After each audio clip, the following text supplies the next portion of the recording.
अस्सलाम वालेकुम दोस्तों, चूंटियों से टांके लगाने का अजीब तरीका।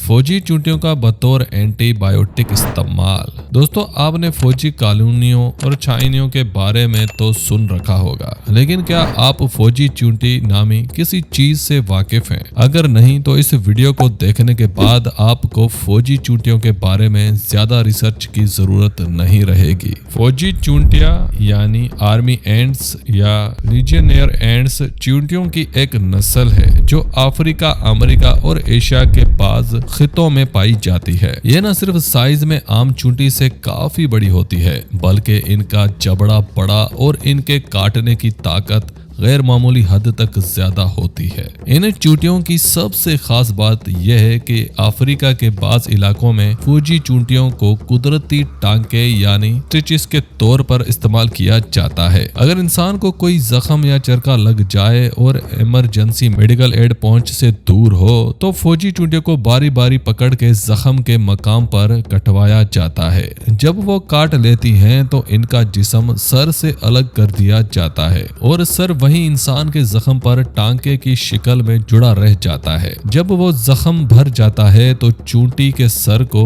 जिल्द से अलग कर दिया जाता है। मजीद दिलचस्प बात यह है कि जख्म पर कटवाने के बाद चूंटी के अलहदा हो जाने वाले धड़ को जख्मी शख्स वैसे ही कच्चा मुंह में डालकर चबा लेता है, जो कि एंटीबायोटिक मेडिसिन का काम करता है और जख्म को जरासीम से महफूज रखने और कमजोरी दूर करने के लिए बतौर न्यूरोबियान इस्तेमाल होता है। हमारे इस बात का सबूत दी लेजेंड ऑफ टार्जन नामी फिल्म में भी देखा जा सकता है। फौजी चूंटियां गोश्तखोर होती हैं। इनका कद 6 से 12 मिलीमीटर होता है। ये धूप में मर जाती हैं, इसलिए साए में रहती और सुरंगें खोद खोद कर सफर करती हैं। ये मुकम्मल नाबीना होती हैं। इन चूंटियों में मलका जब अंडे देने लगती है तो ये सब एक दूसरे के साथ लटक कर जंजीर बना लेती हैं। इससे आरजी घरूंदी तामीर हो जाती, जिसके सेंटर में एक खाना सा बन जाता है जो मलका और बच्चों के लिए इस्तेमाल होता है। ये था फौजी चूंटियों का मुख्तसर तारीफ। उम्मीद है कि वीडियो आपको जरूर पसंद आई होगी। जाते जाते इस वीडियो को लाइक करें, मेरा चैनल सब्सक्राइब करें और बेल आइकन को जरूर दबाएं।